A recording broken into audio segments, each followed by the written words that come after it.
قال رسول الله صلى الله عليه وسلم خيركم من تعلم القرآن وعلمه او كما قال عليه الصلاة والسلام۔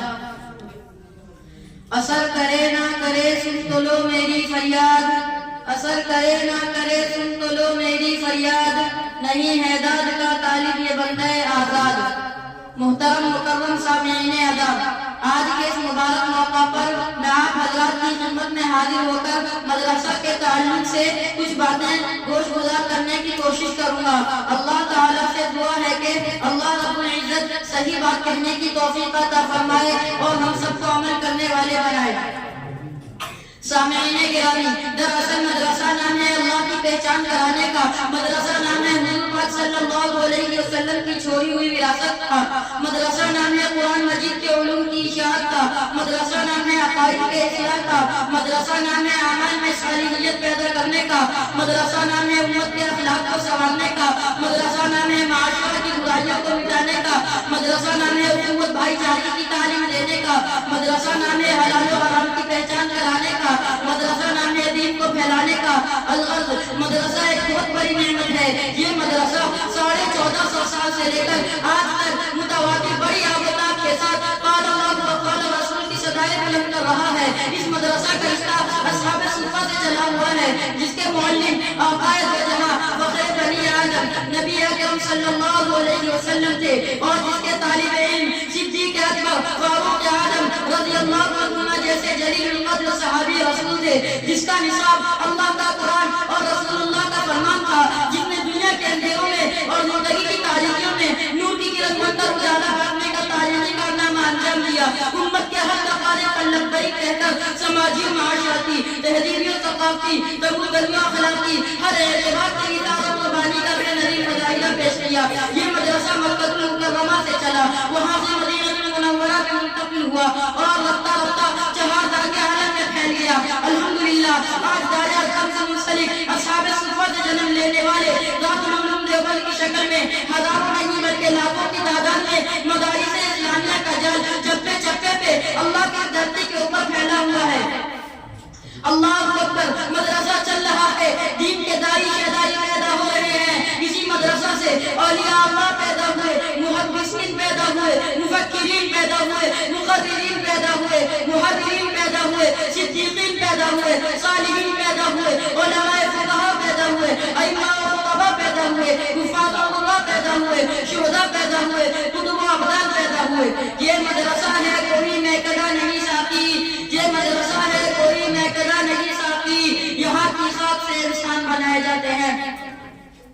سامعین محترم، اس سے آگے بڑھ کر یوں کہوں تو بیجا نہیں بلکہ حق بجا ہوگا کہ امام اعظم ابو حنیفہ کی فقہ، امام مالک کی عظمت، امام شافعی کا تقویٰ، امام احمد بن حنبل کے استدلال مدرسے کے دم سے ہے۔ سعید ابن جبیر دین کے خاطر تختہ عظام پر چڑھ گئے۔ امام غزالی نے حق و صداقت کا پرچم بادشاہوں کے سامنے بلند کیا۔ علامہ ابن تیمیہ کا جنازہ جیل سے اٹھا۔ امام راضی نے تفسیر لکھی۔ مجدد الفسانی نے جہانگیر کے دربار میں حق کا پرچم بلند کیا۔ شاہ ولی اللہ کے انگوٹھے کاٹے گئے، لیکن وہ لوگ دین سے نہیں بدلے، کیونکہ یہ مدرسہ کی دین ہے۔